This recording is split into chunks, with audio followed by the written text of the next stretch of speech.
All right, chapter 12, which is our emotional and social development in adolescence. We are now at Erikson's identity versus role confusion. This is 1, 2, 3, 4. This is step 5 in Erikson, or stage 5. So what are we doing? We're trying to figure out who we are. Ooh, hello, back we go. So identity, defining who you are, what you value, what you want to be when you grow up, right? Start to make more commitments to things, right? This is something that I like. These are the type of people that I like. This is my sexual orientation.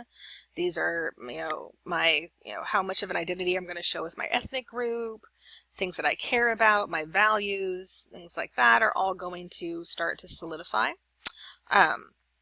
You're going to explore, you're going to have an identity crisis, you're going to try and resolve and kind of say, okay, this is who I am. And I feel good about who I am, right? That's kind of the identity side.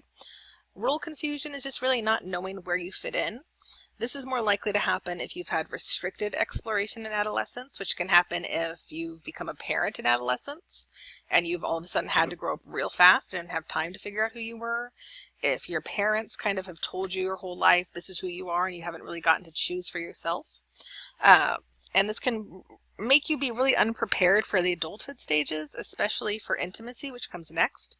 If you don't know who you are, trying to find an intimate partner is really hard because you can't really ever bond with someone if you don't know who you are first, right? You need to have your own identity solid before you can know this is the person that I want to spend the rest of my life with. Until you have that, you really can't have intimacy with someone. You have to have identity to have intimacy. So Marcia put forward this this idea of identity statuses. So identity statuses are kind of where do you fall as far as knowing who you are and having a good identity. And your status is based on how much exploration have you done over who you are and what level of commitment do you have to your identity, which can be high or low. So high level of commitment, high level of exploration, we call identity achievement. All right, so I've gone through an exploration stage and I've come out the other side and said, okay, I know who I am now, right? I've explored, I've thought about it, here I am, right? That's identity achievement. That's where we want to get to. Moratorium is when you're exploring but haven't made a commitment yet. So we're low on commitment, but we're high on exploration. All right, this is where a lot of teenagers are, right? They're kind of trying to figure out who they are. They're trying out different identities. This is when your kid can kind of split back and forth and seem like they have multiple personalities because they're trying out different things. All right, one day they're just like doop-a-doop-a-doo, going off to school, bye mom. And the next day they come down and they're wearing all black and they're just like, I'm ready for school, mother. And you're like, well, okay, Sally. And like, my name is Raven. That is what you call me now. I am Raven. You're like, okay, Raven, bye. And then 2 days later, they hop down the stairs again, do-do-do. And you're like, okay, have fun at school, Raven. Oh, mom, that's not my name. You're like, oh my God, what's happening here? All right, but they're trying out different things, right? They're trying to figure out who they are. They're in moratorium. Now, these two aren't great. So identity foreclosure is when you have a commitment that you never actually explored. So, okay, I know who I am, the end. Well, you don't really know who you are. What happened is someone told you who you are. So identity foreclosure happens when, a lot of times when you have a kid who's been told their whole life, this is what you're going to do. You're going to go to this college, and you're going to major in this, and you're going to become this, and you're going to marry this person, and you're going to have this many kids, and you're going to live in this house and this place, and this is what's going to happen. And you've just been told your whole life, this is who you are, and so you've just kind of accepted that, but you've never actually been able to say, but this is what I want. You've never actually explored this. People in identity foreclosure are the ones who tend to have the midlife crisis when they get into their 40s. Because they look back and they're like, I hate everything about my life. I don't want to be an accountant. I don't want to be married to this person. I don't want to be living in this place, right? Nothing about this is what I want. I've just been told it's what I'm supposed to do. And because they've been in identity foreclosure. Identity diffusion is when you're low on both. You're not exploring and you haven't really made a commitment. Now, this can be for many reasons. It can be because you're maybe experiencing trauma and you just don't have the mental capacity to think about who you are or explore it. It may be because you have no real, motivation, right? You live in your parents' basement, you eat a lot of Cheetos, and you're all right with that. You're not really thinking about who you are. You're not really committed to who you are. You're just kind of like, meh, right? There's not a lot going on here. Now we can move out of these into moratorium, but you kind of have to go into moratorium before you can get over to achievement. But both of these are going to require you to go into some level of exploration and then into identity achievement, because this is ultimately where we want you to end up. All right, so we're also developing our kind of morality at this age, and this brings us to Kohlberg's theory of moral development. So Kohlberg said that we move through these kind of levels of moral development. There's 3 levels that have 2 stages each. Now, this is not a goal is to get to the highest level type of theory, right? Because his highest level, stage 6, pretty much nobody gets here. It's more of you end up somewhere in these levels, and you just are, the end. It's not, your goal isn't to kind of work your way all the way to the top like other theories. So the pre-conventional level of moral development is usually what children have. So in these stages, what is good, what is moral, is based on punishment and obedience, right? A good person does what their parents say, and a bad person doesn't. And it's bad if I'm punished for it, and it's good if I get something from it, right? So what's the purpose behind it? Did I do something good for good? Then that's a good thing. Did I get in trouble for something? Then that's a bad thing. There's not a lot of thought put into it. The conventional level of Kohlberg stage is where most adults are. So most adults are in stage 3 or stage 4. Stage 3 is it's moral if it's good for other people, right? If I'm helping someone, then that's a good moral thing, right? Helping others is good. If I do something that is, good for my society, good for the people around me, then that's a good thing. And we should help out each other. This next stage in here, social order maintaining, is it's good if it follows the rules. All right. So it's good because I'm supposed to do this because it's what the law says. It's what my church says. It's what my religion says. It's what my parents say. Then that, therefore, makes it good. So as long as we do what the law says, as long as we do what our religion says, and everything remains fine, then social order is maintained, and that's good. If you don't do those things, if you go against what the law says, or you go against what your religion says, then that's bad. Then that's morally wrong. All right, so most people are somewhere in these 2 stages. To move up to this next stage, this kind of post-conventional level, takes kind of a higher level of moral reasoning, which a lot of people don't ever get to, because it takes you kind of seeing that not everything is black and white, that there are gray areas, and that sometimes laws and rules are wrong. So stage 5, social contract, pretty much says, okay, yes, we have rules for a reason. We have laws for a reason. My religion has these, rules for a reason. But some of these things may be wrong, right? So this is where we may have, people doing, acting out in order to show that a law is immoral. Right? So when Rosa Parks refused to move, right? Here was a law, that said that, people of color can't sit at the front of the bus. And she was like, no, I give you a big middle finger on that. I'm going to sit in the front of the bus.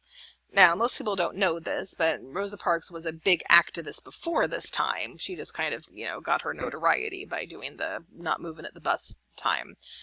Or when, black people sat at the Woolworths counter when they weren't supposed to because of the Jim Crow laws, right? They were purposefully breaking the law in order to show that the law was wrong.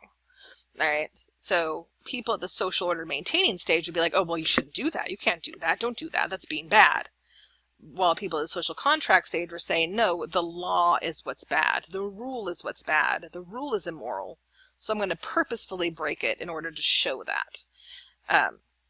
The universal ethical principle stage is pretty much unattainable and can be applied in weird ways. So this is one of the biggest criticisms of Kohlberg. So Kohlberg said that the universal ethical principle means that you base your morals on what's good for the overall well-being of humanity in general. So you don't base it on what's right or wrong for me, for my family, for my people, but for all people. And that when you get to that level, it's kind of the highest level of good. However, when you apply that, you could say that some really horrible people would be at the universal ethical principle. So you could say maybe like, oh, Gandhi was at universal ethical principle. But you could also say that Hitler was at universal ethical principle. Now, I am in no way, shape, or form going to say that Hitler had the highest level of moral development. But when you look at, what were they following, right? So Hitler's saying that in order for humanity to do well, we need to get rid of Jews. Right? So he believed that that is the way to make things better. And that was his universal ethical principle. Hitler was not a moral person, so he should not be put there. But you could, in theory, apply this theory to him and say that he was. Doesn't make a whole lot of sense. So the way that Kohlberg would test this was he would give out a scenario, a moral dilemma, and you would have to kind of solve it, and however you kind of came out on the other side of the moral dilemma kind of would put you in one of these stages. So the moral dilemma most used was the story of Heinz, who had a wife who was very sick, and there was a medication that could cure her, but only one pharmacist had it, and the pharmacist would not sell it to Heinz because he didn't have enough money. So then Heinz decides to steal the medication. And then you have to decide, is what he did right or wrong? And should he be punished for it? And what should his punishment be? So at different levels, you would have kind of different answers. So like little kids would say, well, it's wrong because you're not supposed to steal.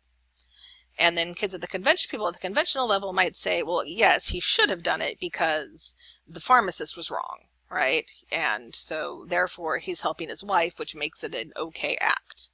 Stage 4 would say, no, because he's stealing, and stealing's wrong, and therefore you shouldn't do it at the end. Social contract would say, well, yes, he should have stole it because what the pharmacist was doing was wrong, but he also did break the law, so he should, pay the penalty for that. However, what the pharmacist was doing was more morally wrong than what he was doing.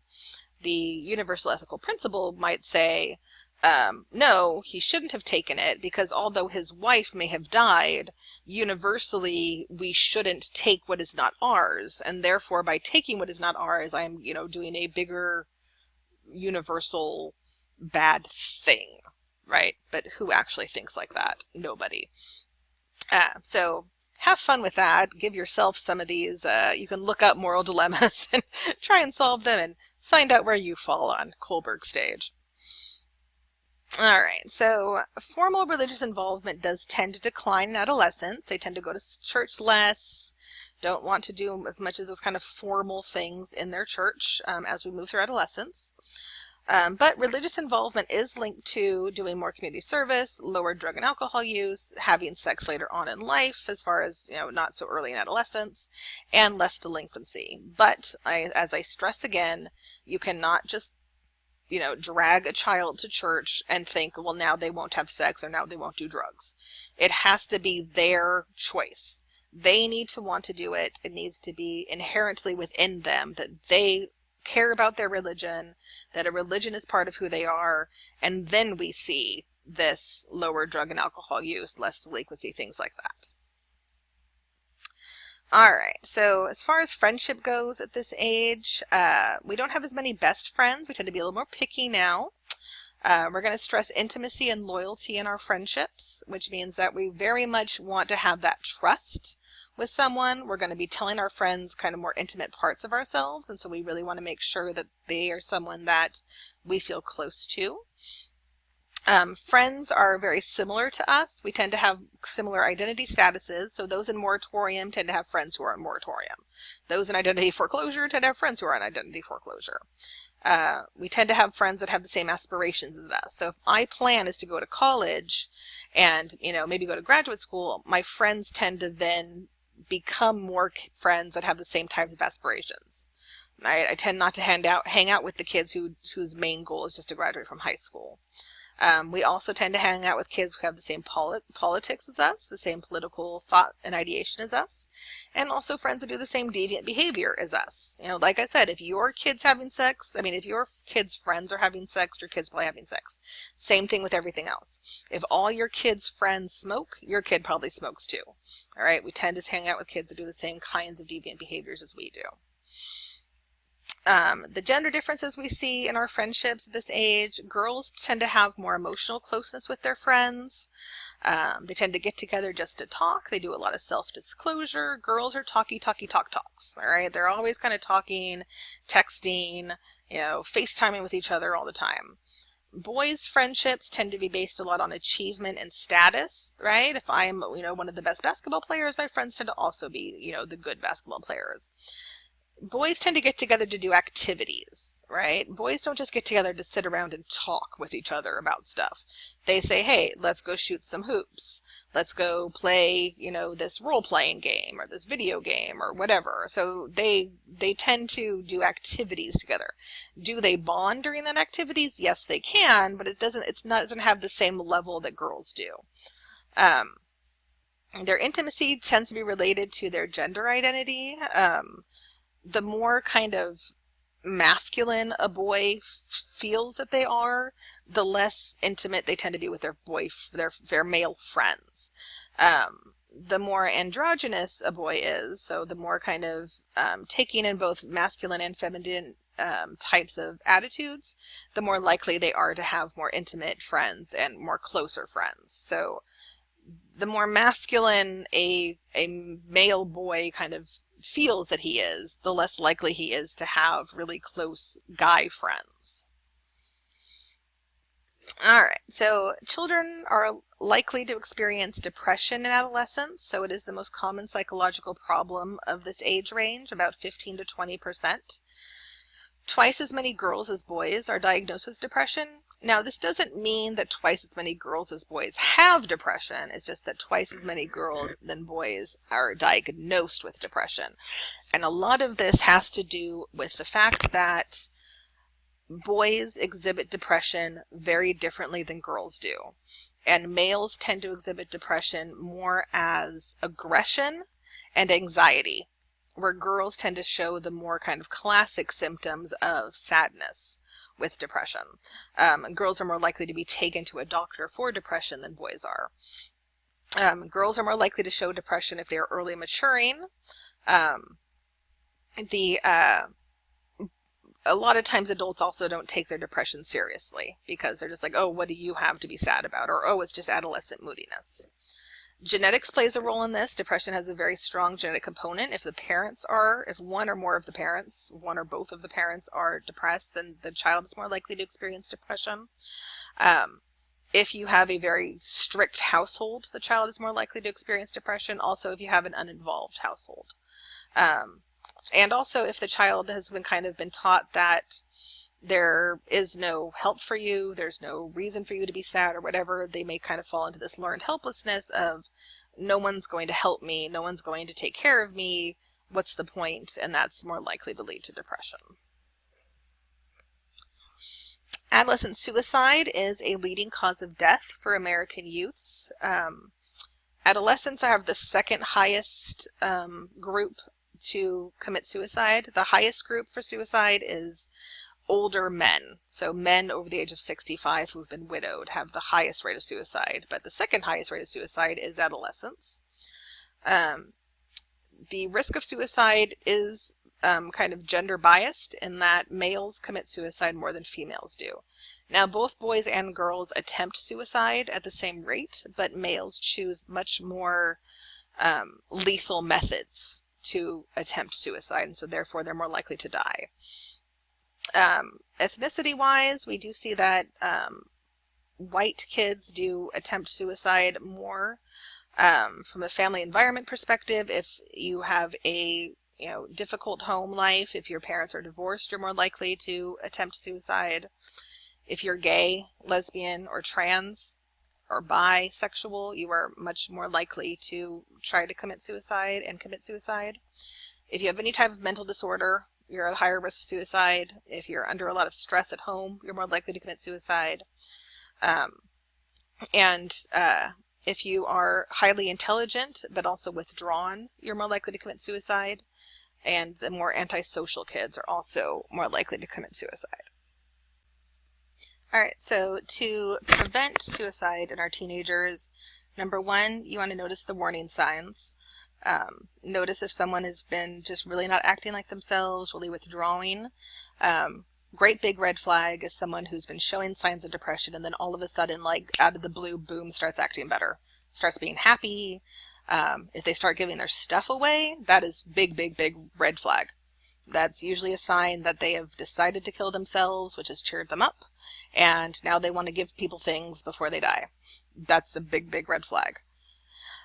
Provide adult and peer support. All right, they should have friends and peers, people their own age, who are there to help them, as well as adults there, teachers, counselors, parents, family members that are there to support them. And also teaching adolescents strategies on what to do, how to deal with the stressors in their life, and what to do if they are feeling depression or anxiety or lots of anger and aggression that also is showing up as depression for them, or is depression but showing up in a different way. How to cope with that, and what resources to go to. Interventions may mean medication, may mean being put on some type of antidepressant or anti-anxiety medication. Therapy, absolutely. Group therapy with other kids so that they see that they're not the only ones dealing with this. Therapy with, people who've gone through, depression and suicide risk, and, being able to show them, hey, I get this and I've come out on the other side. But absolutely, removal of access to the means of suicide is absolutely number one. If you have a handgun in your home, and especially if you have a male child, the likelihood of that child using that gun to kill themselves is very high if they have depression. All right, you do not want to have a loaded handgun in your home where your teenager has access to it.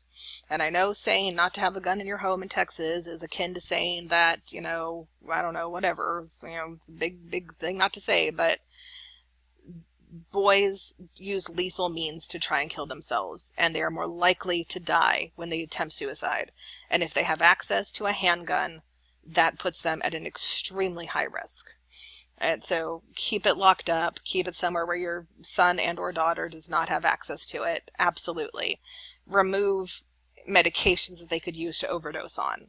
Right? And this is absolutely especially true if you have a son or daughter that is dealing with mental illness, and especially suicide. You want to remove the access to the means, because they may very much think they need to end their life, and if they have the means to do it, they're going to try and do it. But if you can get them through that to the other side and get them to a better place, that's obviously what we want to do.